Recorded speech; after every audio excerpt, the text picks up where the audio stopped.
Ol deyince olduran, gönülleri imanla dolduran Yüce Allah'ın 99 adıyla cümleten bütün kardeşlerimizi, büyüklerimizi selamlayarak başlıyorum.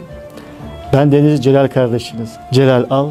Kuruluş Osman dizisinde Abdurrahman Gazi karakterine hayat vermeye çalışan bir oyuncu kardeşiniz. Kuruluş Osman benim için çok özel. Benim bir nevi burası ailem, bir nevi yuvam gibi oldu. Hamdolsun 7 yıldır buradayız. Çok güzel bir ortam. Zaten plato, set en büyük bizi etkileyen, en çok ruhumuza dokunan tarafı bu. Ruhumuzu etkileyen tarafı bu. İçeri girdiğiniz zaman her tarafının, her detayına varana kadar o dünyanın, 12. 13. yüzyıldaki dünyanın o etkisini görüyorsunuz. O ambiyansı görüyorsunuz. Bizim için çok büyük etkileri oldu. Yani çok şükür insanlara Osman Gazi'yi, insanlara Abdurrahman Gazi'yi, insanlara tarihi bütün karakterleri, real olan, yaşamış olan karakterleri ecdadı anlatmaya çalışmak ve çok güzel tepkiler almak, çok güzel olumlu tepkiler almak. Paha biçilemez değerler. İnşallah daha layık olabiliriz. Daha güzel bir şekilde bu büyük prodüksiyonla, bu büyük yapımla daha güzellerini inşallah gerçekleştiririz. Cennet Mekan Abdurrahman Gazi Hazretleri'ni canlandırmak fakirhane benim için bir şeref. Hakkıyla, layığıyla onun hayatını anlatamayız kesinlikle. Ama hiç değilse ismini zerrecik de olsa insanların kulağına kaçırmak, onun isminin, onun kahramanlığının üzerimde bir sorumluluğu var. Bunun bilincindeyim. Bilincinde olmaya çalışıyorum. Sonuçta kendisi Osmanlı'nın ilk dönemlerinde hizmet etmiş. Kabri de Aydos'un aynı zamanda fethidir. Sancaktepe'de mezar Abdurrahman Gazi'nin. İlk başlarda hani ağırlıklı selam duruşuyla, hani kendisini bir şekilde sadakatiyle, duruşuyla devletine, beyine, obasına, otağına varlık ve teslimiyet noktasında anası, babası, atası her şeyi otağı ve beyi. Bu şiarı edinmiş birinin elhamdülillah 7. yıla kadar devam etmesi ve bunu daim şekilde, süresiz bir şekilde vermesi çok etkileyici bir şey. Kendime de buradan çok fazla aldığım emaneti var. Karşılıklı emanetleşiyoruz dediğim şeylerden bir tanesi bu. Çok güzel tepkiler, çok güzel analizleri oldu. İnşallah layığıyla Abdurrahman Gazi'yi, o büyük komutanı hakkıyla anlatabiliriz. Buradan da rahmet olsun inşallah.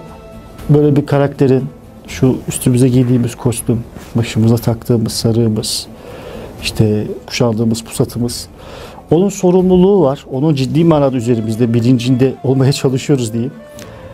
Sahneye girmeden önce Cennet Mekan Abdurrahman Gazi Hazretleri'nden destur almaya çalışıyorum diyeyim.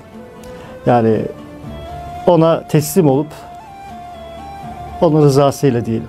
Şöyle söyleyeyim, bu yapımın buranın en önemli artılarından bir tanesi, yani 7. yıl olmasına rağmen her sezon sıfırdan alıp her şeyi bütün ciddiyetle, disiplinli bir şekilde, bilin veya bilmeyin, herkes atı da, kılıcı da, yakın dövüşü de, adab-ı muaşereti de, dönemin dilini, dönemin jargonunu, dönemin giyinimi, kuşanmanı, kılık kıyafetini, saçını, makyajını, hepsini tam manasıyla eğitimini alıyoruz.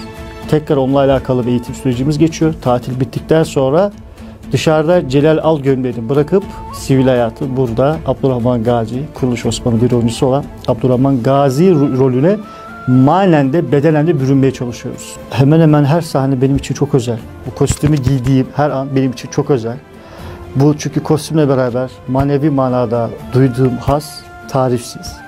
Yani işlerinde etkileşim olarak belki izleyicinin de çok etkilendiği sahne olarak diyebilirsem, hani iki tanesi şu an ön plana koyarım. Bir tanesi kolumun kesildiği o kesilme anındaki sahne.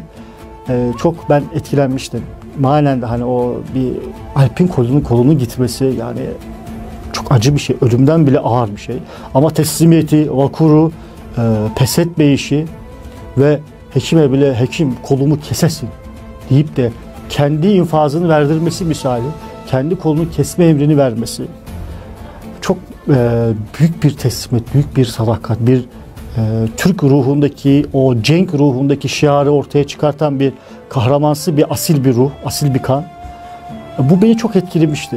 Çok gerçekten hani haz alarak, hatta ağlamıştım sahnede, öyle diyebilirim. İçtenlikle oynadığım bir sahneydi. Diğeri de Moğollardan boyana esir düştüğü zaman bayağı bir yediğim dayaklar, işkenceler falan. İzleyici gözünde çok bayağı bir dramatik sahnelerdi. Bu iki sahne beni çok etkiledi ama tabii özellikle kol kesilmesi benim için öncelik diyebilirim. Abdurrahman Gazi için Ertuğrul Bey, komutanı olan, beyi olan, uzun yıllar hizmetinde bulunduğu otağının reisi Süleyman Şah'ın evladı. Sadece bir bey değil, aynı zamanda beyinin yadigarı. Nasıl ki Ertuğrul Gazi için Abdurrahman babasının yadigarıysa, Abdurrahman Gazi için de Ertuğrul hem kardeşi, hem sırdaşı, hem de beyinin kanı, beyinden yadigar. Yani öz kardeş değilse bile can kardeş bağıyla bağlı olduğu, sayısız cenge, sefere gitmiş, her şeyle sırrını, her türlü sırra vakıf olmuş ama yani duymam, bilmem, görmem düsturuyla hareket etmiş. Ömrünü bu şekilde sadakatle çizmiş, yaverlik şerefini en iyi şekilde yapmaya çalışmış birisi.